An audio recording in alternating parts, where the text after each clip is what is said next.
Hello guys, welcome back again. Students പാർട്ട്ണറിൻ്റെ പുതിയൊരു വീഡിയോയിലേക്ക് നിങ്ങൾക്ക് എല്ലാവർക്കും സ്വാഗതം.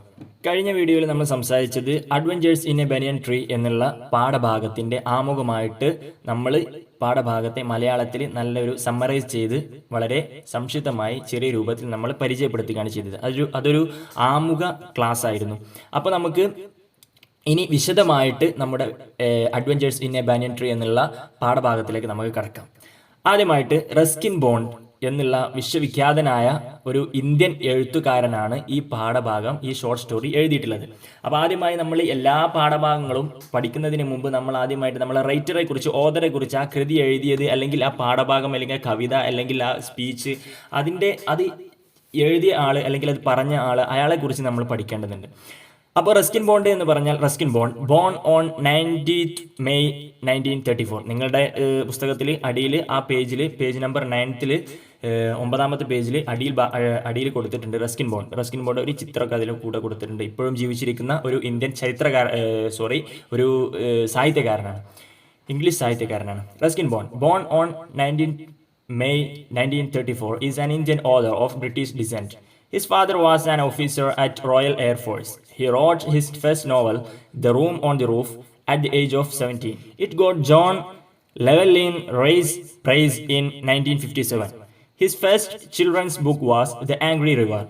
In 1992, he received the Sahitya Academy Award for his short story collection, Our Trees Still Grow in Dehra. He was awarded the Padma Shri in 1999 for his contributions to children's literature. He got the Lifetime Achievement Award in 2017. He now lives with his adopted family in Landau near Mussoorie. Ruskin ബോണ്ടിനെ കുറിച്ച് പറയുകയാണെങ്കിൽ നമ്മൾ പറഞ്ഞിട്ടുണ്ട് കഴിഞ്ഞ വീഡിയോയിൽ. നമ്മളൊരു class തുടങ്ങുകയാണെന്നുണ്ടെങ്കിൽ ആ ഒരു വിഷയം എന്താണ് നമ്മൾ ചർച്ച ചെയ്യാൻ പോകുന്നത്, ആ ഒരു വിഷയം ഇംഗ്ലീഷിലാണെന്നുണ്ടെങ്കിൽ ആ ഇംഗ്ലീഷിലെ ആ ഒരു ടൈറ്റിൽ അല്ലെങ്കിൽ ആ ഒരു പാഠഭാഗം നമ്മൾ ഇംഗ്ലീഷിൽ ആദ്യം മുഴുവൻ അല്ലെങ്കിൽ ഒരു പാരഗ്രാഫ് നമ്മൾ വായിക്കും. അത് വായിക്കുന്നത് എന്തെന്ന് വെച്ചാൽ, നിങ്ങൾക്ക് ആ വായിക്കുന്നത് ഞാൻ പൂർണ്ണമായിട്ട് ശരിയാണോ എന്ന് എനിക്കറിയില്ല, എന്നാലും എനിക്ക് കഴിയുന്ന രീതിയിൽ ഞാൻ വായിച്ചു തരുന്നത് നിങ്ങൾ എന്താക്കാം, അത് നോക്കി അത് വായിക്കുന്ന സമയത്ത് നിങ്ങൾ ടെക്സ്റ്റ് ബുക്കിൽ നിങ്ങൾ കൈ വെച്ച് അതിലൂടെ ഇങ്ങനെ കൈ ഓടിച്ച് കൊണ്ടുപോവുക. അതിനുശേഷം നിങ്ങൾ വീഡിയോ പോസ്റ്റ് ചെയ്തതിനു ശേഷം ഒന്നുകൂടെ നിങ്ങൾ സ്വയം എന്ത് ചെയ്യണം, അത് ഇംഗ്ലീഷിൽ ഒന്നുകൂടെ വായിച്ച് നോക്കണം. അപ്പോഴാണ് നമ്മൾ റീഡിങ് സ്കില്ല് ഒന്നും കൂടെ ഡെവലപ്പായി വരികയുള്ളൂ. അതിനാണ് ആദ്യം നമ്മൾ ഒരു വട്ടം ആ പാഠഭാഗം മുഴുവനായി വായിച്ചതിന് ശേഷം ആ പാരഗ്രാഫ് ഒരു വട്ടം വായിക്കുക. ആദ്യമൊക്കെ കുറച്ച് റിസ്ക് ഉണ്ടാവും. അതിനുശേഷം ഇങ്ങനെ വായിച്ച് അവസാനം എന്താകും, നമുക്ക് കുറച്ചുകൂടെ സ്പീഡ് കൂടാൻ തുടങ്ങും. അപ്പോൾ ഒരു റീഡിംഗ് സ്കില്ല് നമ്മളിലേക്ക്, ഒരു റീഡിംഗ് എബിലിറ്റി നമ്മളിൽ വളർത്തിയെടുക്കാൻ, ആ റീഡിംഗ് കഴിവ്, കപ്പാസിറ്റി, വായിക്കാനുള്ള ആ ഒരു ശൈലി നമുക്ക് എന്താക്കാൻ കഴിയും, വളർത്തിയെടുക്കാൻ കഴിയും. ക്ലാസ്സിൻ്റെ ഇടയിൽ നമുക്ക് വേണ്ടി വരുന്ന ടിപ്സുകളും പോയിന്റ്സുകളും ഒക്കെ ഓർമ്മ വരുന്ന സമയത്ത് ഞാനിങ്ങനെ ഇടയിൽ ഇങ്ങനെ ഇൻസേർട്ട് ചെയ്ത് നിങ്ങൾക്ക് ടിപ്സായി ഇട്ട് തരും. അതൊക്കെ നിങ്ങൾ നല്ല രീതിയിൽ അത് അഡോപ്റ്റ് ചെയ്ത് അത് സ്വീകരിച്ച് നിങ്ങൾ മനസ്സിൽ സ്വീകരിച്ച് അതെന്താക്കണം, നിങ്ങൾ പ്രാക്ടിക്കൽ ലെവലിലേക്ക് കൊണ്ടുവരണം. എന്നാലേ നമ്മുടെ ഈ പഠനത്തിനൊക്കെ ഒരു ബെനിഫിറ്റ് ഉണ്ടാവുള്ളൂ. അപ്പോൾ നമുക്ക് വിഷയത്തിലേക്ക് വരാം. Ruskin Bond born on 19th May 1934. Ruskin bond 19 May 1934 ജനിച്ചു. റസ്കിൻ ബോണ്ട് എന്ന് പറഞ്ഞ ആൾ ബ്രാക്കറ്റിലാണ് വന്നിട്ടുള്ളത്. Is an Indian author of British descent. Descent എന്ന് പറഞ്ഞാൽ എന്താ? ഡിസെന്റ് എന്ന് പറഞ്ഞാൽ വംശപരമ്പര എന്നർത്ഥം. നിങ്ങൾ കേട്ടിട്ടുണ്ടാവും അസെൻഡിങ് ഓർഡർ, ഡിസെൻഡിങ് ഓർഡർ എന്നൊക്കെ നിങ്ങൾ മാത്സിൽ പഠിച്ചിട്ടുണ്ടാവും. ആരോഹണ ക്രമം, അവരോഹണ ക്രമം. അപ്പോൾ അസെൻഡിങ് എന്ന് പറഞ്ഞാൽ മുകളിലേക്ക് ഇങ്ങനെ കയറി പോവുക, ഡിസെൻഡ് എന്ന് പറഞ്ഞാൽ അടിയിലേക്ക് ഇങ്ങനെ ഇറങ്ങി വരിക. അപ്പോൾ നമ്മൾ ഡിസെൻഡ്, ഒരു വേർഡിന് തന്നെ കുറേ അർത്ഥങ്ങളുണ്ടാവും. അതുപോലെ തന്നെ ഡിസെൻഡ് എന്ന് പറഞ്ഞാൽ താഴേക്ക് ഇറങ്ങി വരിക എന്നർത്ഥമുണ്ട്, ഇറക്കം എന്നൊക്കെ അർത്ഥമുണ്ട്. പിന്നെ അതുപോലെ എന്താ പറയുക, ഡിസെൻഡ് എന്ന് പറഞ്ഞാൽ വംശപരമ്പര എന്നും അർത്ഥമുണ്ട്. അപ്പോൾ ബ്രിട്ടീഷ് വംശപരമ്പരയിലെ ഒരു ഇന്ത്യൻ ഓഥറാണ്, ബ്രിട്ടീഷുകാരായിട്ടുള്ള മാതാപിതാക്കൾക്ക് ഉണ്ടായ ഒരു ഇന്ത്യയിൽ ജനിച്ച ഒരു ഇന്ത്യൻ ഓഥറാണ് റസ്കിൻ ബോണ്ട് എന്ന് പറയുന്നത്. His father was an officer at royal air force. അദ്ദേഹത്തിൻ്റെ പിതാവിൻ്റെ ജോലി റോയൽ എയർഫോഴ്സിലെ ഒരു ഓഫീസറായിരുന്നു. റോയൽ എയർഫോഴ്സിലെ ഒരു ഓഫീസറായിരുന്നു. He wrote his first novel, The Room on the Roof എന്നുള്ള അദ്ദേഹത്തിൻ്റെ നോവൽ, റസ്കിൻ ബോണ്ട് ആദ്യമായി തൻ്റെ കൃതി പുറത്തിറക്കുന്നത് ഒരു നോവലാണ്. ആ നോവൽ എഴുതുന്നത് അറ്റ് ദി ഏജ് ഓഫ് 17. നമ്മളിലെ പലരുടെയും ഏജ് ആയിട്ടുള്ള 17, ഇപ്പോൾ ഒരു 15-16 ആണ്. അപ്പോൾ ഒരു 2 വർഷം കൂടി കഴിഞ്ഞാൽ +2 ഡിഗ്രി ലെവലിലുള്ള ഒരു വിദ്യാർത്ഥി, ഒരു +2 ലെവലിലുള്ള ഒരു വിദ്യാർത്ഥി എന്നുള്ള നിലക്ക് നോക്കുമ്പോൾ നമ്മളുടെ പ്രായത്തിലൊക്കെ അദ്ദേഹം കൃതികൾ എഴുതാൻ തുടങ്ങിയിട്ടുണ്ട്. അപ്പോൾ 17 ഏജിൽ, അദ്ദേഹത്തിൻ്റെ 17-ാം വയസ്സിൽ അദ്ദേഹം ആദ്യമായി അദ്ദേഹത്തിൻ്റെ നോവൽ എഴുതി, the room on the roof എന്നുള്ള novel. It got John Llewellyn Rhys prize in 1957. UK provide ചെയ്യുന്ന ഒരു ജോൺ ലെവലിൻ റൈസ് പ്രൈസ് അദ്ദേഹത്തിന് കരസ്ഥമായി. ആ നോവലിന് അദ്ദേഹം കുട്ടികൾക്ക് വേണ്ടിയിട്ട് കുറേ അധികം ഒരു ചൈൽഡ് സ്പെഷ്യലിസ്റ്റ്, അല്ലെങ്കിൽ ഒരു കുട്ടികളുമായിട്ട് കൂടുതൽ ഒരു അഫെക്ഷൻ, ഒരു സ്നേഹം, ഒരു മമതയൊക്കെ കാത്തു സൂക്ഷിക്കുന്ന ഒരാളായിരുന്നു റസ്കിൻ ബോണ്ട്. അതുകൊണ്ട് തന്നെ കുട്ടികൾക്ക് വേണ്ടി അദ്ദേഹം കുറേ ഷോർട്ട് സ്റ്റോറികൾ എഴുതിയിട്ടുണ്ട്, പിന്നെ അതുപോലെ കുട്ടികൾക്ക് വേണ്ടി പുസ്തകങ്ങൾ എഴുതിയിട്ടുണ്ട്. അപ്പോൾ his first children's book was the angry river. Child എന്നുള്ളതിൻ്റെ പ്ലൂറൽ ചിൽഡ്രൻ എന്നുള്ളതിൻ്റെ മുകളിൽ ഒരു അപ്പോസ്ട്രോഫി കാണാം നിങ്ങൾക്ക്. ആ അപ്പോസ്ട്രോഫിക്ക് ശേഷം ഒരു യെസ് വന്നിട്ടുണ്ട്. അപ്പോൾ ചിൽഡ്രൻസ് ഒരു അപ്പോസ്ട്രോഫി കൊടുത്തിട്ടുണ്ട്. ആ അപ്പോസ്ട്രോഫി കൊടുക്കുന്നത് എന്തെന്ന് വെച്ചാൽ അത് തൻ്റെ അല്ലെങ്കിൽ എൻ്റെ എന്നുള്ള ഒരു അർത്ഥം സൂചിപ്പിക്കാൻ വേണ്ടി അപ്പോസ്ട്രോഫി കൊടുത്തിട്ട് യെസ് ഇടും. ഇംഗ്ലീഷിലെ ഒരു ശൈലിയാണ്. അപ്പോൾ കുട്ടികളുടെ പുസ്തകം നിങ്ങൾക്ക് എല്ലാവർക്കും അറിയാവുന്നതാണ്, എന്നാലും ഒന്നുകൂടെ നമ്മൾ അറിയാത്തവരുണ്ടാകും, അത് ഒന്ന് സൂചിപ്പിച്ചു എന്നുള്ളൂ. ഹിസ് ഫസ്റ്റ് ചിൽഡ്രൻസ് ബുക്ക്, അദ്ദേഹത്തിൻ്റെ ആദ്യത്തെ കുട്ടികളുടെ പുസ്തകം എന്ന് നമ്മുടെ ബാലരമ പോലെ ചിത്രകഥയാണ്. ചിത്രകഥ അല്ലെങ്കിലും കുറച്ചൊക്കെ ഒരു കുട്ടികളുമായി ചിൽഡ്രൻ ഫ്രണ്ട്ലി ആയിട്ടുള്ള ഒരു പുസ്തകമാണ്. Book was the angry river. Angry എന്ന് പറഞ്ഞാൽ എന്താണ്? രോഷാകുലനായ. റിവർ എന്ന് പറഞ്ഞാൽ പുഴ. The angry river. Okay. In 1992 he received the Sahitya Akademi award for his short story collection. Short story collection അദ്ദേഹം കുറേ ഷോർട്ട് സ്റ്റോറികൾ ഇങ്ങനെ എഴുതിയിട്ട് അത് സമാഹരിച്ച് അതൊരു കൂട്ടാക്കി വെച്ചിരുന്നു. അങ്ങനെ അത് കൂട്ടാക്കി വെച്ച് അദ്ദേഹം അത് പബ്ലിഷ് ചെയ്തു. ആ പബ്ലിഷ് ചെയ്തതിന് ശേഷം അദ്ദേഹത്തിന് അത് ലോകതലത്തിൽ തന്നെ നല്ലൊരു സ്വീകാര്യത അദ്ദേഹത്തിന് ലഭിച്ചിട്ടുണ്ട്. ഹി റിസീവ്ഡ് സാഹിത്യ അക്കാദമി അവാർഡ് അദ്ദേഹത്തിന് ലഭിച്ചിട്ടുണ്ട് four his short story collection.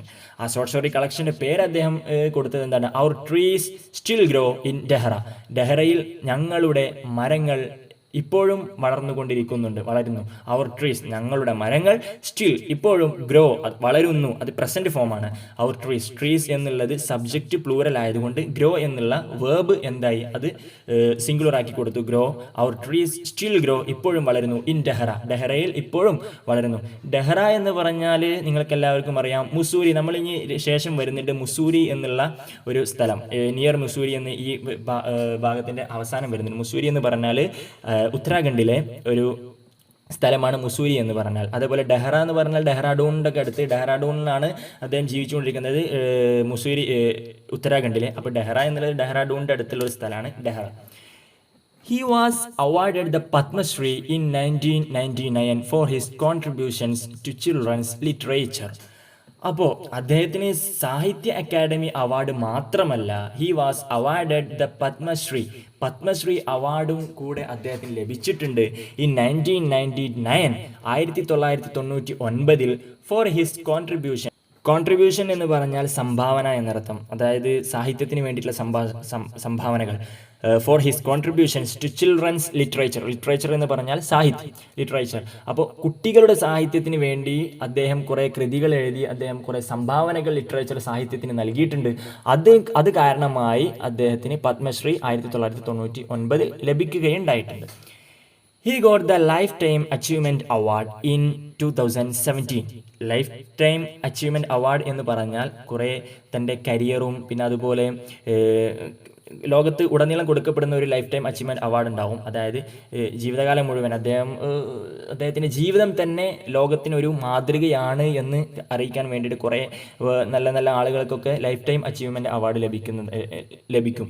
അതുപോലെ അങ്ങനത്തെ ഒരു അവാർഡും റസ്കിൻ ബോണ്ട് ലഭിച്ചിട്ടുണ്ട്. അദ്ദേഹത്തിൻ്റെ ജീവിതം മുഴുവനായിട്ടും ഒരു സാഹിതീയ ജീവിതമായിരുന്നു സമുദായത്തിന് സമർപ്പിച്ചത് എന്നുള്ളത് കൊണ്ട് അദ്ദേഹത്തിന് ലഭിച്ചിട്ടുണ്ട്. ഗെറ്റ് എന്നുള്ളതിൻ്റെ പാസ്റ്റാണ്, V2 ആണ്. പാസ്റ്റ് ഫോമാണ് വെർബ് ടു, സെക്കൻഡ് ഫോമാണ് got. The lifetime achievement award in 2017 അതും അദ്ദേഹത്തിന് ലഭിച്ചിട്ടുണ്ട്. He now lives with his adopted family in Landau.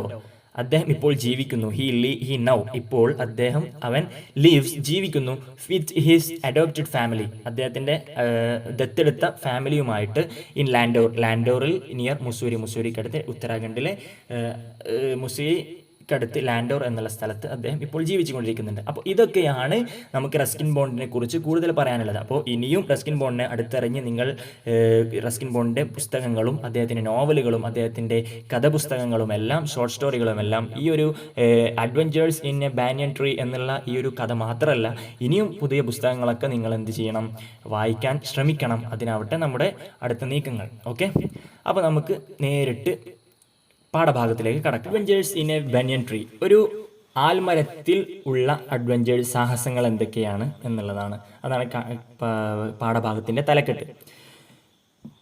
ഒരു വട്ടം നമുക്ക് പാഠഭാഗം ഒരു പാരഗ്രാഫ് നമുക്കൊന്ന് വായിച്ചു നോക്കാം. നിങ്ങൾ അതിനോട് കൂടെ നിങ്ങൾ ടെക്സ്റ്റ് ബുക്ക് നിങ്ങളുടെ കൂടെ തന്നെ വേണം ക്ലാസ് കാണുമ്പോൾ കേൾക്കുമ്പോൾ.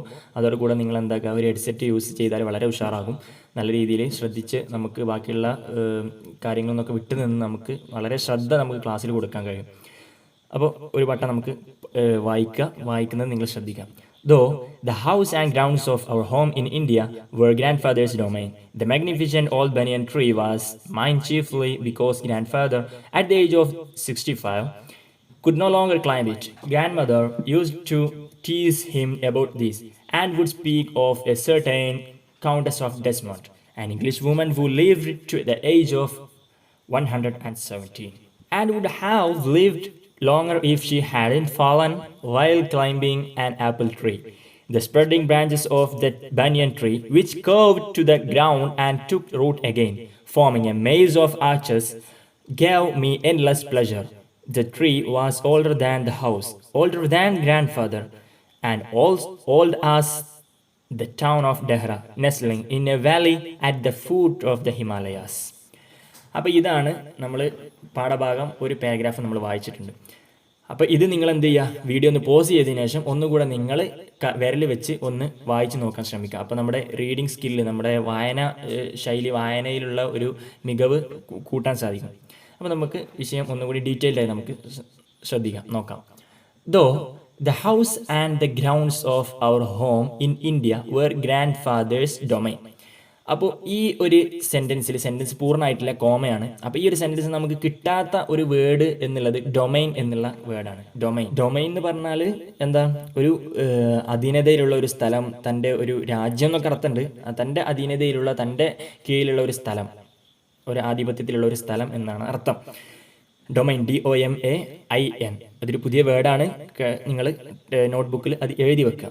ഒരു ഭാഗത്ത് എഴുതുന്ന സമയത്ത് ശ്രദ്ധിക്കണം, ഒരു ഭാഗത്ത് വേർഡ് എഴുതുക, അതിൻ്റെ നേരെ അപ്പുറത്തായിട്ട് വാക്കർത്ഥം എഴുതുക. മലയാളത്തിൽ നിങ്ങൾക്ക് തിരിയുന്ന രീതിയിൽ എഴുതി വെക്കുക.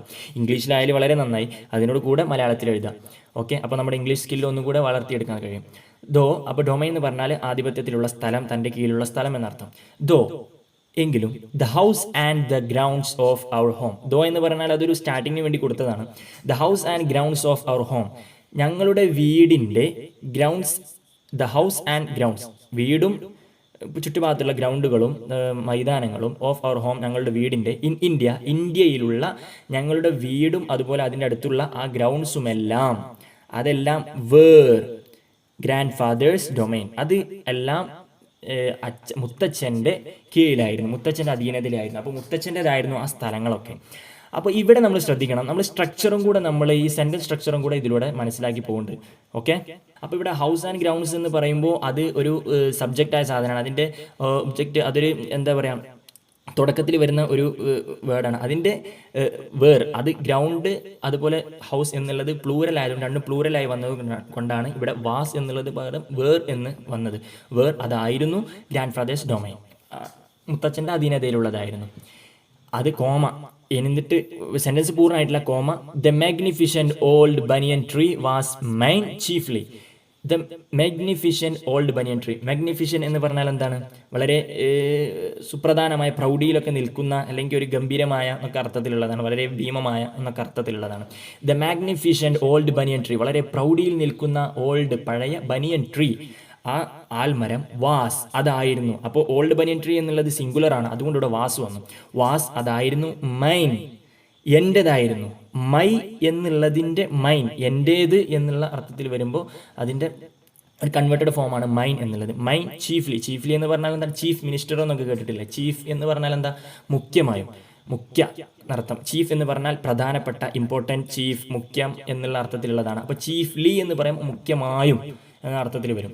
ഓക്കെ, മൈൻ ചീഫ്ലി, എൻ്റേതായിരുന്നു, മുഖ്യമായും പ്രധാനമായും അത് എൻ്റേതായിരുന്നു. ബിക്കോസ് ആ മാഗ്നിഫിഷ്യൻ്റ് ഓൾഡ് ബനിയൻ ട്രീ എൻ്റേതാണെന്ന് പറയാൻ കാരണം, കാരണം ഗ്രാൻഡ് ഫാദർ, മുത്തച്ഛൻ, ആ വീടും പറമ്പൊക്കെ മുത്തച്ഛൻ്റെ അടുത്താണെങ്കിലും ആ ഓൾഡ് ബനിയൻ ട്രീ എൻ്റേതാണെന്ന് പറയാൻ കാരണം ഗ്രാൻഡ് ഫാദർ, മുത്തച്ഛൻ എന്ന് കഴിഞ്ഞിട്ട് അവിടെ ഒരു കോമ ഉണ്ട്. ഇപ്പോഴും സെൻറ്റൻസ് പൂർണ്ണമായിട്ടില്ല കേട്ടോ. മുത്തച്ഛൻ എന്ന് കഴിഞ്ഞിട്ട് ഒരു കോമ ഉണ്ട്. കോമ കഴിഞ്ഞാൽ അപ്പോൾ ഗ്രാൻഡ് ഫാദറിനെ കുറിച്ചിട്ട് എന്താണ് ഒരു ചെറിയൊരു ഡിസ്ക്രിപ്ഷൻ ഗ്രാൻഡ് ഫാദറിനെ കുറിച്ചിട്ട് ആ സെൻറ്റൻസിൻ്റെ ഇടയിൽ കൊടുക്കണം ഒന്നും കൂടെ, ഒരു വിശേഷണം കൂടെ. അപ്പോൾ ഗ്രാൻഡ് ഫാദർ എന്താണ്? അറ്റ് ദി ഏജ് ഓഫ് 65, 65 വയസ്സിലും. ഓക്കെ, 65 വയസ്സിലും എന്നിട്ടൊരു കോമ കഴിഞ്ഞു. അപ്പോൾ ഗ്രാൻഡ് ഫാദർ കഴിഞ്ഞിട്ടുള്ള അതിൻ്റെ സബ്ജക്റ്റ് വന്നാൽ അതിൻ്റെ വേർബ് വരാണ്. Subject plus verb plus object എന്നാണ് നമ്മുടെ ഇംഗ്ലീഷ് ഗ്രാമറിൻ്റെ ഒരു സെൻറ്റൻസിൻ്റെ സ്ട്രക്ചർ. അതിൻ്റെ ഒരു ഘടന അങ്ങനെയാണ് വരിക. ഫസ്റ്റ് സബ്ജക്റ്റ് വരും, ചെയ്യുന്ന കർത്താവ് വരും, പിന്നെ അതിനുശേഷം വേർബ് വരും, പ്ലസ് വേർബ്, അതിനുശേഷം ചെയ്യുന്ന ക്രിയ വരും, പ്ലസ് ഒബ്ജക്റ്റ് ഉണ്ടെങ്കിൽ അത് ആരെയാണോ എന്താണോ ചെയ്യുന്നത്, ആരെയാണോ അടിക്കുകയാണെന്നുള്ള പ്രവർത്തനമാണെങ്കിൽ അപ്പോൾ ഒബ്ജക്റ്റും വരും. അപ്പോൾ ഇവിടെ വരുന്നത് ആ കോമ കഴിഞ്ഞു. അപ്പോൾ ഗ്രാൻഡ് ഫാദറിൻ്റെ ഇടയിൽ ചെറിയൊരു ഡിസ്ക്രിപ്ഷൻ, ഗ്രാൻഡ് ഫാദറിനെ കുറിച്ച് ചെറിയൊരു വിശേഷണം കൊടുത്തു. അറ്റ് ദ ഏജ് ഓഫ് 65 എന്ന് കൊടുത്തതിന് ശേഷം വീണ്ടും പറയാണ് could no longer climb it. Could no longer climb it. Climb എന്ന് പറഞ്ഞാൽ എന്താണ്? കയറുക, പിടിച്ച് വലിച്ച് കയറുക. മരത്തിലൊക്കെ കയറിനാണ് ക്ലൈംബ് എന്ന് പറയാം. മുകളിലേക്ക് ഉയർന്നു പോകുക, ക്ലൈംബ് ഉയർന്ന് വലിഞ്ഞ് കയറുക എന്നൊക്കെ അർത്ഥം. അപ്പോൾ could no longer climb it, അതിൽ പിടിച്ച് കൂടുതൽ കയറാനൊന്നും കഴിയുന്നില്ല. അപ്പോൾ ഗ്രാൻഡ് ഫാദറിന് കഴിയുന്നില്ല എന്നർത്ഥം. അപ്പോൾ കഴിയുന്നില്ല എന്നുള്ളത് എങ്ങനെ കിട്ടിയത്? നമുക്ക് അറ്റ് ദ ഏജ് ഓഫ് 65 എന്നുള്ള ഒരു ചെറിയൊരു വിശേഷണം കൂടെ ഗ്രാൻഡ് ഫാദറിന് അവിടെ കോമ ഇട്ടിട്ട് അതിൻ്റെ ഇടയിൽ ആഡ് ചെയ്ത് കൊടുത്തപ്പോൾ നമുക്ക് മനസ്സിലായി. അപ്പോൾ ഈ ഒരു സെൻറ്റൻസ് ഇപ്പോൾ അവിടെ പൂർണ്ണമായി. ഫുൾ സ്റ്റോപ്പ്, ഇറ്റ് കഴിഞ്ഞതിന് ശേഷം ഒരു ഫുൾ സ്റ്റോപ്പ് ഉണ്ട്. അപ്പോൾ ഇവിടെ നമ്മൾ ശ്രദ്ധിക്കേണ്ടത് ഈ ഒരു സെൻറ്റൻസിന് ഉള്ളിൽ തന്നെ ഒരു കോമകൾ വന്നിട്ട് കോമ ഇട്ട് അതിനിടയിൽ ചെറിയ ചെറിയ സെൻറ്റൻസുകളും ചെറിയ ചെറിയ വിശേഷണങ്ങളും കൂട്ടി കൊടുത്തിട്ടുണ്ട്. അപ്പോൾ നമ്മുടെ ഒരു സ്ട്രക്ചർ, ഒരു സെൻറ്റൻസിൻ്റെ ഘടന ഒന്നുകൂടെ വിശാലമാക്കി നല്ല രീതിയിൽ വർണ്ണാഭമായിട്ട് നല്ലൊരു ബ്യൂട്ടിഫുൾ ആയിട്ടുള്ളൊരു സെൻറ്റൻസ് ഉണ്ടാക്കാൻ നമുക്ക് കഴിയും. ഓക്കെ, അപ്പോൾ ഇത് നല്ല രീതിയിലൊന്ന് ശ്രദ്ധിക്കുക. അപ്പോൾ കുട്ടികളെ ആ സെൻറ്റൻസ് നമ്മൾ ഇന്ന് കഴിഞ്ഞു. ഇനി അടുത്ത സെൻറ്റൻസ് നോക്കാം. അടുത്ത വിഷയം ഇനിയും തുടങ്ങുകയാണ്. Grandmother. അപ്പോൾ ഇനി ഗ്രാൻഡ് ഫാദറിനെ കുറിച്ച്. Grandmother used to tease him about this. അപ്പോൾ അവിടെ നമുക്ക് ഒരു വേർഡാണ് കിട്ടാതെ. ടീസ് എന്ന് പറഞ്ഞാൽ എന്താണ്? TEASE. ടീസ് എന്ന് പറഞ്ഞാൽ എന്താണ്? ടീസ് എന്ന് പറഞ്ഞാൽ കളിയാക്കുക എന്നർത്ഥം. റിഡിക്യൂൾ എന്നൊക്കെ അർത്ഥമുണ്ട്. അത് ഇംഗ്ലീഷിൽ വേറൊരു വേർഡാണ് റിഡിക്യൂൾ. അപ്പോൾ ടീസ് എന്ന് പറഞ്ഞാൽ ലോഫ് അറ്റ് എന്നൊക്കെ ഉണ്ട്, നമ്മൾ പഠിച്ചിട്ടുണ്ടാവും. LAUGH. ലോഫ് എന്ന് പറഞ്ഞാൽ ചിരിക്കുക എന്നർത്ഥം. Loaf at him. I loaf ഡറ്റ് him എന്ന് പറഞ്ഞാൽ ഞാൻ അവനെ കളിയാക്കി എന്നർത്ഥം. അവനെ കളിയാക്കി ചിരിച്ചു. അപ്പോൾ ടീസ് എന്ന് പറഞ്ഞാൽ കളിയാക്കിയ എന്നർത്ഥം. പിന്നെ ഇവിടെ ഈ ഒരു സ്ട്രക്ചറിൽ, ഈ ഒരു സെൻറ്റൻസിൻ്റെ സ്ട്രക്ചറിൽ നമ്മൾ ഒന്നുകൂടെ നോക്കണം. യൂസ്ഡ് ടു എന്നുള്ള ഒരു വേർഡ് അവിടെ വന്നിട്ടുണ്ട്. അത് നമ്മൾ വളരെ കൃത്യമായിട്ടൊന്ന് ശ്രദ്ധിക്കണം. യൂസ്ഡ് ടു എന്ന് പറഞ്ഞാൽ അതൊരു മോഡൽ വേർബാണ്. ഇംഗ്ലീഷ് ഗ്രാമറിൽ കുറേ മോഡൽ വേർബുകൾ ഉണ്ടാവും. അപ്പോൾ യൂസ്ഡ് ടു എന്ന് പറഞ്ഞാൽ അങ്ങനെ യൂസ്ഡ് ടു എന്നുള്ള ഒരു സ്ട്രക്ചർ അങ്ങനെ തന്നെയാണ് അത് ഉപയോഗിക്കുക. യൂസ്ഡ് ടു എന്ന് പറഞ്ഞാൽ പതിവായി, ഓഫൺ, മിക്കവാറും, പതിവായി എന്നുള്ള അർത്ഥം കിട്ടാൻ വേണ്ടിയിട്ടാണ് യൂസ്ഡ് ടു എന്ന് ഇംഗ്ലീഷിൽ ഉപയോഗിക്കുന്നത്.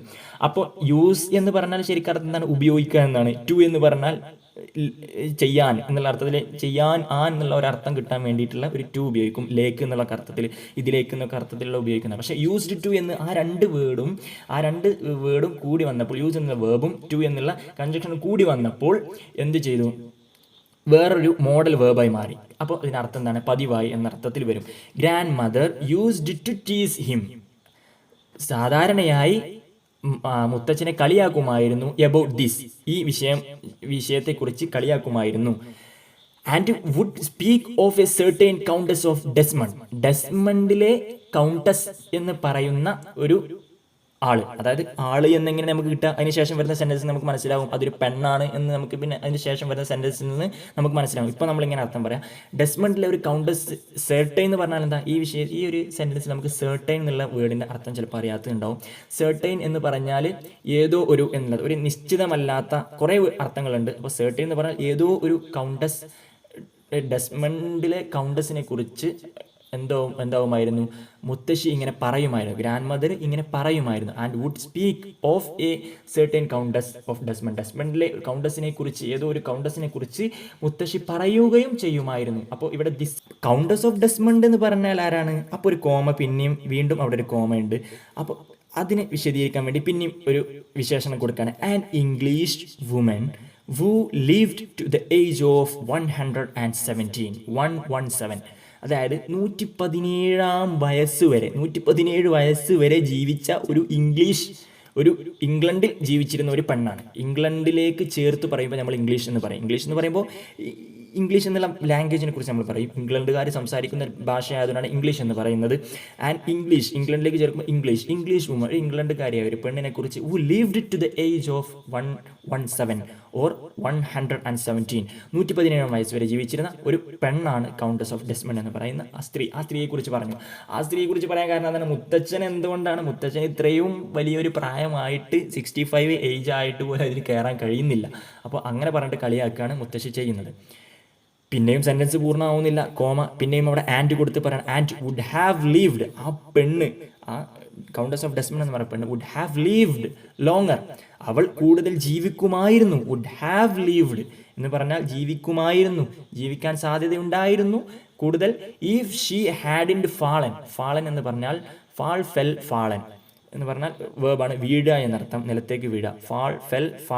ഫാളൻ പെറ്റൽസ് എന്നൊക്കെ കേട്ടിട്ടുണ്ടാവും. വീണ് കിടക്കുന്ന പെറ്റൽ എന്ന് പറഞ്ഞാൽ ഇതളുകൾ, PETALS, പെറ്റൽ, ഇതളുകൾ എന്നർത്ഥം. അറിയാത്ത വീഡിയോകളൊക്കെ നിങ്ങൾ കേൾക്കുന്നതൊക്കെ എഴുതിയെടുക്കാവുന്നതാണ്. വീഡിയോ പോസ് ചെയ്തിട്ട് എഴുതിയെടുക്കണം.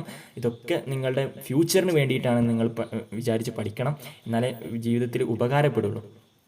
അപ്പോൾ ഇഫ് ഷീ ഹാഡിൻഡ് ഫാളൻ, അവൾ വീണിട്ടില്ലായിരുന്നുവെങ്കിൽ കൂടുതൽ ജീവിക്കുമായിരുന്നു. While climbing an apple tree, ഒരു ആപ്പിൾ മരത്തിൽ കൊത്തിപ്പിടിച്ച് കയറുന്ന സമയത്ത് വീണിട്ടില്ലായിരുന്നുവെങ്കിൽ അവൾ ഇനിയും ജീവിക്കുമായിരുന്നു. അപ്പോൾ 117 ഓക്കെ, 117 വയസ്സ് വരെ ജീവിച്ച കൗണ്ടസ് ഡെസ്മണ്ടിനെ കുറിച്ച് എന്താകുമായിരുന്നു? മുത്തശ്ശി അത് പറഞ്ഞ് കളിയാക്കുമായിരുന്നു. അപ്പോൾ ഈ സെൻറ്റൻസും കഴിഞ്ഞു, ഫുൾ സ്റ്റോപ്പ്. ഇന്നത്തെ ക്ലാസ് ഇതുവരെ പറഞ്ഞതൊക്കെ നിങ്ങൾക്ക് മനസ്സിലായി എന്ന് ഞാൻ വിചാരിക്കുന്നു. അപ്പോൾ ഇനി മനസ്സിലായിട്ടില്ല എന്നുണ്ടെങ്കിൽ ആ ഭാഗം ഒന്ന് പോസ് ചെയ്യുക, എന്നിട്ട് വീണ്ടും ബാക്കോട്ട് റിവൈൻഡ് ചെയ്യുക, എന്നിട്ട് വീണ്ടും അതിരുന്ന് കേൾക്കുക. എന്നിട്ട് മനസ്സിലായിട്ടില്ലെങ്കിൽ നിങ്ങൾ എന്ത് ചെയ്യൂ, ആ കമൻറ്റ് ബോക്സിൽ ഒന്ന് ചെറുതായിട്ടൊന്ന് കമൻറ്റ് ചെയ്താൽ ഞാനത് നിങ്ങൾക്ക് തിരുത്തി തരുന്നത്, അത് ഒന്നും കൂടെ എൻ്റെ കഴിവിൻ്റെ പരമാവധി ഞാനത് ടെക്സ്റ്റ് ചെയ്ത് നിങ്ങൾക്ക് പറഞ്ഞു തരുന്നതാണ്. ഓക്കെ, അപ്പോൾ ഇനി അടുത്ത സെൻറ്റൻസിലേക്ക് നമുക്ക് പോകാം. അടുത്ത സെൻറ്റൻസ് എന്താണ്? ഒന്നുകൂടെ നോക്കൂ.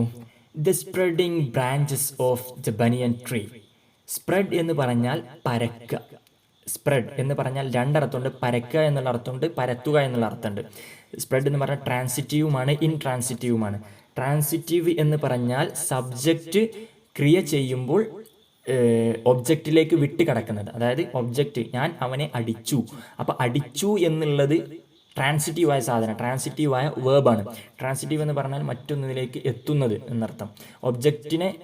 ഒബ്ജക്റ്റ് ആ വേർബിൻ്റെ കൂടെ ഉണ്ടാവും, അങ്ങനെയുള്ളതിനാണ് ട്രാൻസിറ്റീവ് എന്ന് പറയാം.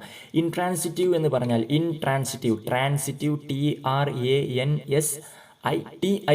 ട്രാൻസിറ്റീവ്. ഇനി ഇൻട്രാൻസിറ്റീവ് എന്ന് പറഞ്ഞാൽ ട്രാൻസിറ്റീവ് എന്നുള്ള സ്പെല്ലിങ്ങിൻ്റെ മുമ്പ് IN കൂട്ടി കൊടുത്താൽ മതി. ഇൻട്രാൻസിറ്റീവ്, ഒബ്ജക്റ്റിലേക്ക് വിട്ട് കിടക്കാത്തത്. ഒബ്ജക്റ്റിലേക്ക് വിട്ട് കിടക്കാത്തതെന്ന് പറഞ്ഞാൽ ഉദാഹരണത്തിന് ഗോ എന്നർത്ഥം. ഗോ എന്ന് പറഞ്ഞാൽ പോവുക. ഞാൻ അവനെ പോയി എന്ന് ആരും പറയാറില്ല, ഞാൻ പോയി എന്നേ പറയുള്ളൂ. അപ്പോൾ അവിടെ സബ്ജക്റ്റും ഉണ്ട്, വേർബും ഉണ്ട്. ഒബ്ജക്റ്റിന് അവിടെ ചാൻസ് ഇല്ല, കാരണം ഈ ഒബ്ജക്റ്റിലേക്ക് വിട്ട് കിടക്കുന്ന ഒരു വേർബല്ല ഗോ എന്നുള്ളത്. പക്ഷേ നമ്മൾ സ്പ്രെഡ് എന്നുള്ള സാധനം രണ്ടായിട്ട് ഉപയോഗിക്കും. സ്പ്രെഡ് എന്നുള്ള വേർബ് ട്രാൻസിറ്റീവായിട്ടും ഉപയോഗിക്കാം, ഇൻട്രാൻസിറ്റീവായും ഉപയോഗിക്കാം. അപ്പോൾ ദ സ്പ്രെഡിങ് ബ്രാഞ്ചസ്, ഈ പരക്കുന്ന ബ്രാഞ്ച് എന്ന് പറഞ്ഞാൽ ശിഖിരം, ശാഖ, ചില്ല എന്നൊക്കെ അർത്ഥം. Spreading branches of the banyan tree. Banyan tree ആൽമരത്തിൻ്റെ ആ പരക്കുന്ന ചില്ലകൾ, ആ ശാഖകൾ, പരക്കുന്ന ശാഖകൾ കഴിഞ്ഞിട്ട് ഒരു കോമണ്ട് അതിനെക്കുറിച്ച് ഒന്നുകൂടി വിശേഷണം നൽകുകയാണ്. Which curved to the ground. Curve എന്ന് പറഞ്ഞാൽ CURVE, കർവ് എന്ന് പറഞ്ഞാൽ വളഞ്ഞു വരിക. ഓക്കെ, കർവ് എന്നൊക്കെ നമ്മൾ പറയില്ലേ, കർവായിട്ട് കൊണ്ടുവരാന്നൊക്കെ പറയില്ലേ, അതാണ് കേവ് എന്ന് പറഞ്ഞാൽ CURVE. അങ്ങനെ തന്നെ നിങ്ങൾ ഉച്ചരിക്കണം. കാരണം CURVE എന്ന് പറയുന്ന വേവൽസിൻ്റെ ശേഷം 6 സെൻട്രൽ മിഡിലായിട്ട് വന്നാൽ അത് നമ്മൾ എന്ത് ചെയ്യണം, അത് സൈലൻ്റ് ആയിട്ട് തന്നെ നമ്മൾ ഉച്ചരിക്കണം. കേവ് എന്ന് തന്നെ നമ്മൾ പറയണം, അത് പറഞ്ഞ് പഠിക്കണം. Okay, which curve to the ഗ്രൗണ്ടിലേക്ക് അത് വളഞ്ഞു വന്നിട്ടുണ്ട്. ആൻഡ് ടുക്ക് റൂട്ട് അഗെയിൻ, അത് വീണ്ടും അവിടെ നിന്ന് എന്തായിട്ടുണ്ട്, ഒരു പുതിയ വേര് വന്നിട്ടുണ്ട്. അപ്പോൾ ആൽമരം നമ്മൾ കണ്ടാൽ മനസ്സിലാവും, അതിൽ നിന്ന് വീണ്ടും നമ്മൾ ആലിൻ്റെ മരത്തിൽ പിടിച്ചിങ്ങനെ തൂങ്ങി ആടാറൊക്കെ ഉണ്ട് പണ്ടുള്ളവരൊക്കെ. ഇപ്പോൾ അങ്ങനെയുള്ള തമാശകളൊന്നും നമ്മൾ ചെയ്യാറില്ല. നമുക്ക് എൻജോയ്മെൻറ്റിനൊന്നും അങ്ങനെ ആളുകളൊന്നും കാണാറില്ല. ഇനി ആളുള്ളവരുടെ വീട്ടിലോ അല്ലെങ്കിൽ അടുത്തൊക്കെ നല്ല റോഡ് സൈഡിലൊക്കെ കാണാറുണ്ട്, ഇങ്ങനെ ആലിൻ്റെ വള്ളി ഇങ്ങനെ തൂങ്ങി കിടക്കുന്നുണ്ടാവും. ആ വള്ളി അങ്ങനെ അടിയിൽ അതിൽ കിടച്ച് തൂങ്ങി ആടാറൊക്കെ ഉണ്ട് കുറേ ആളുകൾ, അങ്ങനെ കുറേ കളിക്കാറൊക്കെ ഉണ്ട്. അങ്ങനെ ആ വള്ളി എന്താവും, അടിയിലേക്ക് വന്നിട്ട് അത് ഭൂമിയിൽ എത്തിക്കഴിഞ്ഞാൽ അത് വീണ്ടും അതെന്താവും, ഒരു റൂട്ടായി മാറും. അത് വീണ്ടും ഒരു നല്ലൊരു ഉറപ്പും മരത്തിന് ഉറപ്പും ഇതൊക്കെ കൊടുക്കാൻ വേണ്ടിയിട്ട് വീണ്ടും ഒരു റൂട്ടായി മാറും. അതാണ് പറഞ്ഞത്. ഓക്കെ, വീണ്ടും forming a maze of arches. Okay, അപ്പോൾ ഫോമിങ് അത് രൂപപ്പെടുത്തുന്നു എ മെയ്സ് എന്ന് പറഞ്ഞാൽ കുറുക്കുവഴി എന്ന് പറഞ്ഞാൽ എന്താ, നടക്കാൻ കഴിയാത്ത രീതിയിൽ വളഞ്ഞു പുഴഞ്ഞിട്ടുള്ള വഴിക്കാണ് മെയ്സ് എന്ന് പറയുന്നത്. ദുർഘടമായ പാത എന്നൊക്കെയാണ് മെയ്സ് എന്ന് പറഞ്ഞാൽ അർത്ഥം. Forming a maze of arches, വളരെ കമാനങ്ങൾ. ആർച്ച് എന്ന് പറഞ്ഞാൽ എന്താ, ARCH എന്ന് പറഞ്ഞാൽ ആർച്ച്, അതിൻ്റെ പ്ലൂറലാണ് ആർച്ചസ്. അപ്പോൾ ഒരു കമാനങ്ങളുടെ വളഞ്ഞു പുളഞ്ഞ ഒരു വഴി ഉണ്ടാക്കിക്കൊണ്ട്, അത് ഉണ്ടാക്കിക്കൊണ്ട്. അപ്പോൾ ആ വേരൊക്കെ ഇങ്ങനെ മുകളിൽ നിന്ന് വേരലൊക്കെ വന്നിട്ട് അതിൻ്റെ ഇടയിലൂടെ ഇങ്ങനെ പോകുമ്പോൾ നമുക്ക് പുളഞ്ഞ് പോകാൻ ഒരു ദുർഘടമായ വഴിയാണ് അവിടെ ഉണ്ടായിട്ടുള്ളത് ആ ആൽമരത്തിന് ചുറ്റും. ഓക്കെ, എന്നിട്ടും സെൻറ്റൻസ് പൂർണ്ണമാവുന്നില്ല. ആ tree gave me endless pleasure. അപ്പോൾ നമ്മൾ the spreading branches of the banyan tree എന്ന് പറഞ്ഞ ഒബ്ജക്റ്റ് വന്നതിന് ശേഷം, the spreading branches of the banian tree എന്നുള്ള ഒബ്ജക്റ്റ് വന്നതിന് ശേഷം ഒരു കോമ വന്നിട്ടുണ്ട്. എന്നിട്ട് ആ സെൻറ്റൻസ് പൂർണ്ണമായിട്ടില്ല. ആ ബനിയൻ ട്രീയുടെ ബ്രാഞ്ചസിനെ കുറിച്ച് വീണ്ടും വിശേഷിപ്പിക്കുകയാണ്, which curve to the ground and took root again എന്നുള്ളത്. വീണ്ടും ഒന്നുകൂടെ വിശദീകരിക്കുകയാണ് forming a maze of arches എന്നുള്ളത്. അപ്പോൾ അത്രയും ആ 2 സെൻറ്റൻസ്, കോമയിൽ വന്ന 2 സെൻറ്റൻസുകളും ഈ മുന്നേ പറഞ്ഞ സെൻറ്റൻസ്, തുടക്കത്തിൽ പറഞ്ഞ the spreading branches of the banyan tree എന്നുള്ള സെൻറ്റൻസിനെ പൂർണ്ണമാക്കുന്നില്ല. അതിനെ പൂർണ്ണമാക്കുന്നത് എവിടെയാണ്, ഗേവ് മീ. ആ spreading branches of the banian tree subject. Okay, ആ ബ്രാഞ്ചസ് എന്ത്, ഗേവ് മീ എനിക്ക് നൽകി, എൻലെസ് പ്ലഷർ എനിക്ക് വളരെ അനന്തമായ ഒരു ആനന്ദം, അനന്തമായ അറ്റമില്ലാത്ത, എൻഡ് എന്ന് പറഞ്ഞാൽ അറ്റം, എൻലെസ് എന്ന് പറഞ്ഞാൽ അറ്റമില്ലാത്ത, പ്ലഷർ എന്ന് പറഞ്ഞാൽ ആനന്ദം, എനിക്കൊരു സന്തോഷം ആനന്ദമൊക്കെ നൽകി എന്നർത്ഥം. Okay, full stop. ഇനി അടുത്ത സെൻറ്റൻസിലേക്ക് പോകണം, last sentence. The tree was older than the house. ആ മരം, ഈ ബനിയൻ ട്രീ ആയിരുന്നു ഓൾഡർ ദാൻ ദ ഹൗസ്, വീടിനേക്കാട്ടിലും, ഞങ്ങളുടെ വീടിനേക്കാളും പഴമയുള്ളതായിരുന്നു. ഓൾഡർ, ഓൾഡസ്റ്റ്, സാധാ positive, older comparative, next oldest, the oldest എന്ന് പറഞ്ഞ് നമ്മൾ പറയാറുണ്ട്. അത് സൂപ്പർലാറ്റീവ്. ഗുഡ്, ബെറ്റർ, ബെസ്റ്റ് എന്ന് നമ്മൾ പറയാറുണ്ട്. ബാഡ്, വേഴ്സ്, വേസ്റ്റ് നമ്മൾ പറയാറുണ്ട്. അപ്പോൾ പോസിറ്റീവിൽ ഒരു സാധാ ഒരു ഫോം, അതിനുശേഷം കമ്പാരറ്റീവ്. ഓൾഡർ എന്ന് പറഞ്ഞാൽ ഇതിനേക്കാളും ഓൾഡർ, അത് കമ്പാരറ്റീവ് ആണ്. കമ്പയർ ചെയ്ത് നോക്കുമ്പോൾ അതിനാണ് കമ്പാരറ്റീവ് എന്ന് പറയാം. ഓൾഡസ്റ്റ് എന്ന് പറയുമ്പോൾ എന്താവും, ഒന്നുകൂടി സൂപ്പർലാറ്റീവ്, ഏറ്റവും ദ ഓൾഡസ്റ്റ് എന്ന് പറയുമ്പോൾ ഒന്നുകൂടെ എന്താവും, സ്ട്രോങ് കൂടും. അങ്ങനെയാണ് സ്ട്രോങ് കൂടി വരുന്നതിനാണ് അങ്ങനെ നമ്മൾ പറയുന്നത്. Okay, positive, comparative, superlative. Than the house, older than grandfather, മുത്തച്ഛനേക്കാളിലും വയസ്സ് കൂടിയതായിരുന്നു, പഴകിയതായിരുന്നു. As old as the town of ഡെഹ്റയിലെ ടൗണിനേക്കാളും, ഡെഹ്റ ടൗണിനേക്കാളും പഴമയുള്ളതായിരുന്നു. കാളും എന്നില്ല, ഡെഹ്റ ടൗണിനെ പോലെ പഴമയുള്ളതായിരുന്നു. Okay, as old as the town of Dehra. അപ്പോൾ ഡെഹ്റ ടൗൺ എന്ന് പറഞ്ഞാൽ എന്താണ്, nestling in a valley. Dehradun nestling in a valley, ഒരു താഴ്വാരത്ത് ഇങ്ങനെ പതിഞ്ഞ് കിടക്കാണ് നമ്മളെ എന്ത് ഡെഹ്റാടൂൺ. അതിങ്ങനെ സുഖമായി ഇങ്ങനെ കിടക്കണം. നെസ്ൽ എന്ന് പറഞ്ഞാൽ പതിഞ്ഞ് കിടക്കുക, നല്ല രീതിയിൽ ഇങ്ങനെ സുഖമായി കിടക്കുന്നത് ഞാൻ പറയാം. നെസ്ൽ എന്ന് പറയാം, റെസ്റ്റ് എടുത്ത് കിടക്കുക. NESTLE നെസ്ൽ എന്ന് പറഞ്ഞാൽ നെസ്ലിംഗ് in a Valley at the foot of the Himalayas. Uttarakhand എന്ന് പറഞ്ഞാൽ നിങ്ങൾക്കറിയാം നോർത്ത് ഭാഗത്താണ്, ഇന്ത്യയുടെ നോർത്ത് ഭാഗത്താണ് ഉത്തരാഖണ്ഡ്. കാശ്മീരിൻ്റെ ആയിട്ട് കുറച്ചൊക്കെ അടുത്തായിട്ട് ഇങ്ങനെ ഉത്തരാഖണ്ഡ് അതിങ്ങനെ പരന്ന് കിടക്കുകയാണ് അവിടെ ഹിമാലയാസിൻ്റെ അടുത്തായിട്ട്. അപ്പോൾ ഫൂട്ട് ഓഫ് ഹിമാലയാസ്, ഹിമാലയയുടെ കാൽക്കീഴിൽ അതിങ്ങനെ ആ ഒരു വാലിയിൽ ഇങ്ങനെ സുഖമായി കിടക്കുകയാണ്. ഓക്കെ, അപ്പോൾ അതാണ് ഡെഹ്റാടൂൺ എന്ന് പറയുന്നത്. അപ്പോൾ ഇന്നത്തെ ക്ലാസ് നമ്മൾ ഇത്രയാണ്. അപ്പോൾ കൂടുതൽ കുറച്ച് ദൈർഘ്യം കൂടിയിട്ടുണ്ടാവും, കൂടുതലൊന്നുമില്ല. എന്നാലും നമുക്ക് പറയുന്നതും കേൾക്കുന്നതും പഠിക്കുന്നത് വളരെ ഡീറ്റെയിൽഡ് ആയിട്ട് നമുക്ക് കഴിവിൻ്റെ പരമാവധി നമ്മൾ എക്സ്പ്ലെയിൻ ചെയ്യാൻ ശ്രമിക്കും, പറഞ്ഞു തരാൻ ശ്രമിക്കും. എന്നിട്ടും മനസ്സിലാവുന്നില്ല എന്നുണ്ടെങ്കിൽ നിങ്ങൾ ഒന്നുകൂടെ ഈ വീഡിയോ വീണ്ടും പ്ലേ ചെയ്ത് നിങ്ങൾ കേൾക്കാൻ ശ്രമിക്കണം. എന്നിട്ടും എന്തെങ്കിലും ഡൗട്ടുകളൊക്കെ ഉണ്ട് എന്നുണ്ടെങ്കിൽ കമൻറ്റ് ബോക്സിൽ വരിക. കഴിവിൻ്റെ പരമാവധി കഴിയുന്നതും നമുക്ക് ക്ലിയർ ചെയ്ത് പോകാവുന്നതാണ്. Okay, adventures in a banyan tree പാഠഭാഗത്തിലെ ബാക്കി വിശേഷങ്ങളുമായി വീണ്ടും കാണാം. അതുവരേക്കും ബൈ ബൈ.